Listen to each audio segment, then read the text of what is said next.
So now what I'm going to do is I'm going to address this division problem. One way we can read this, I want you guys to recall, one way we can read this is how many times does 7 go into 56, okay?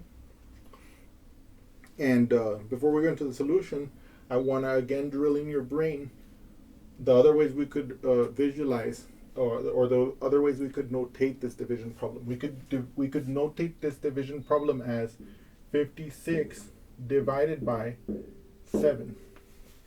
Okay, or we could also notate it as 56 divided by 7.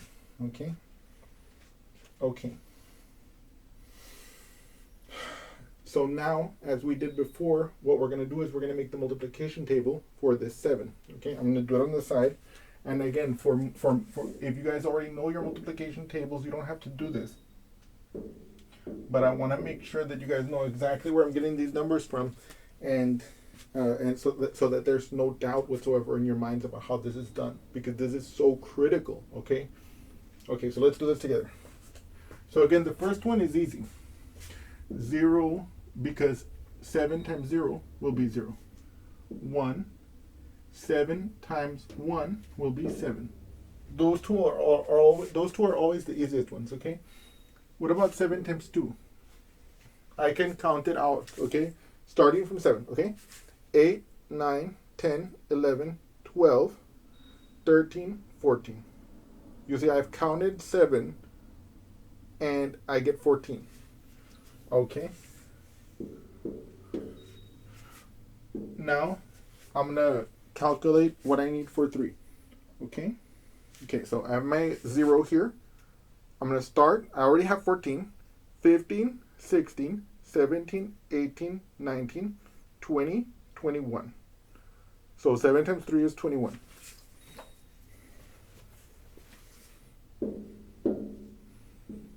Now I want you guys to do 4, 5, 6, and 7, and 8, and 9. Okay? Okay. Now, what I recommend that you guys do is do it on your hands.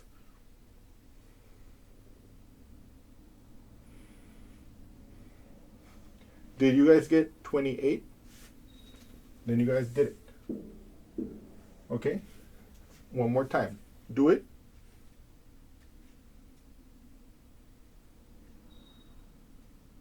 Did you guys get 35? Okay. That's good. Now again, as you know, what we're actually doing is we're adding 7 each time. So for example, as we'll see in examples to come, we could also get the next number, or what we do to get the next number is we're basically adding 7, okay? So if I have 35, okay, and I add 7 to it,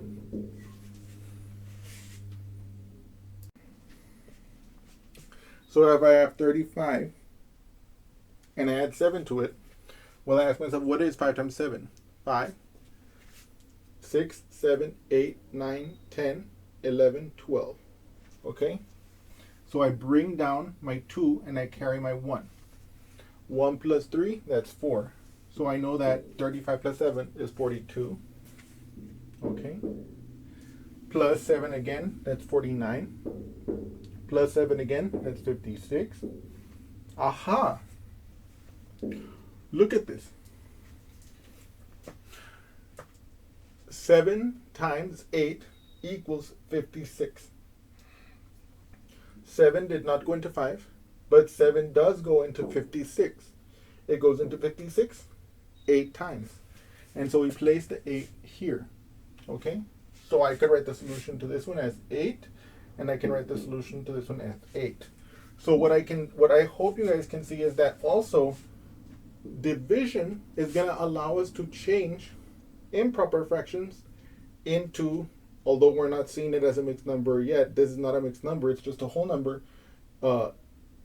Basically, long division and division is going to give us the way of transforming improper fractions into either whole numbers or mixed numbers, whether they're respectively whole numbers as it is here, or mixed numbers, whatever the case may be.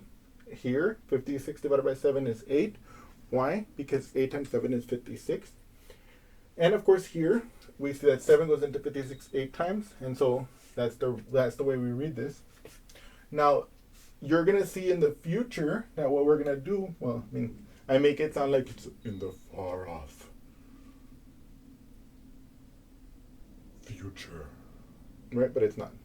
It's gonna be the relatively near future when I show you that stuff. But what we're gonna do is we're gonna do 8 times 7. We're gonna put the result of that here, which we know is 56, and then we're gonna perform the subtraction, 56 minus 56. And we know here that that's 0, and that basically is just an indication that the division was exact. That if we divide 56 into groups of 7 items each, then we'll have 8 groups of 7 items. All of them complete, and none of them lacking any individual members. Okay? Okay. I hope you all have enjoyed this problem, and I'll see you again in a little bit. And now we're gonna, thank you so much.